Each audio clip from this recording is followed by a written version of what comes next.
So this is your review for Nadine Gordimer's Once Upon a Time.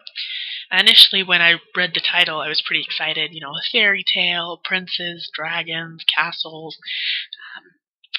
The little short story by Gordimer is everything that is not a traditional fairy tale.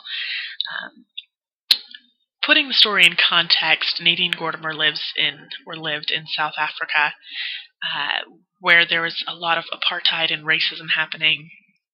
And so there's this underlying context of this story um, of racism and what that does to a society.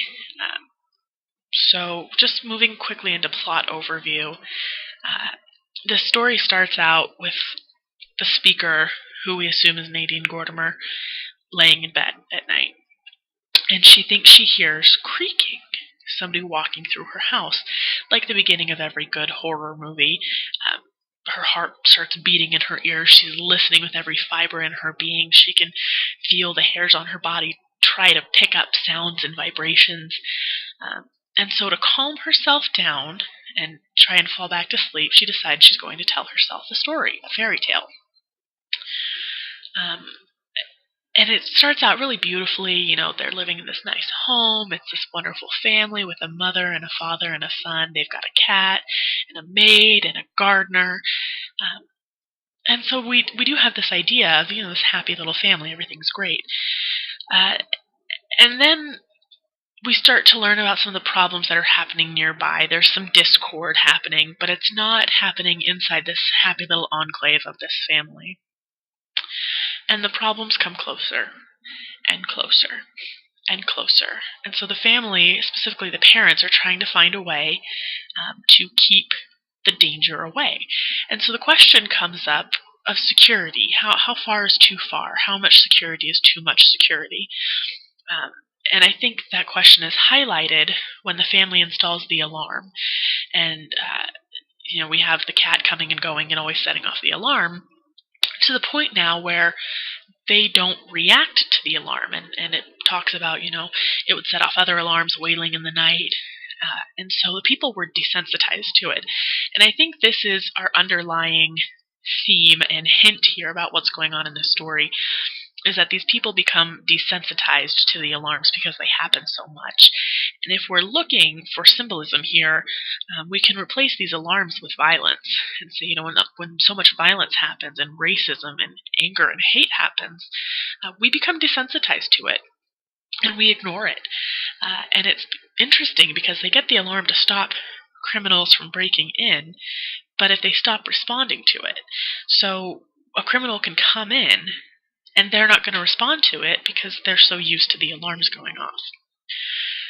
And this security buildup just kind of proceeds to this obscenely high level, and results finally in a terrible tragedy that I was left feeling sick to my stomach at the end of this story. And I think it's a very powerful commentary on security and violence and racism and the things that we will do to try to insulate ourselves from them, that in the end don't insulate us from those things. So I want to talk a little bit about imagery and symbolism in this story, because she does paint it as a fairy tale, but it's not. The commentary keeps coming up in her story. You know, they're living happily. They're so happy. The happy boy, the responsible maid, the reliable gardener. It comes up a lot, and I think it's interesting how they refer to the grandmother as the mean witch, and the mean witch gives the little boy his storybooks, and the mean witch says this, and the mean witch does that. And it's very compelling to see the mother-in-law or mother character as the mean witch. I think that's quite funny. And the little boy gets the book of fairy tales, and we don't see the significance of that until the end. And I think that's one of those beautifully hidden gems that Gordimer inserts into the story, saying, you know, the mean witch gave the little boy a book of fairy tales, and at night he wanted his mother to read them to him. And we know this is eventually what leads to the horror at the end of the story. And it's just very interesting, the commentary. You know, they're living happily ever after. They're living happily ever after in their little enclave that they've built for themselves. But clearly they don't live happily ever after. We don't know if the tragedy that happens at the end of the story. I don't want to give it away. We don't know if that tragedy is permanent, if it's something that can be fixed. But I was left with a feeling of permanence, which I think in the end teaches the parents a lesson. And I think that's the goal here is for the parents and through them the reader to see how destructive mistrust and misplaced anger can be. So there you go, quick review of Once Upon a Time, Nadine Gordimer. If you have questions, concerns, if you want to chat more about the story, let me know.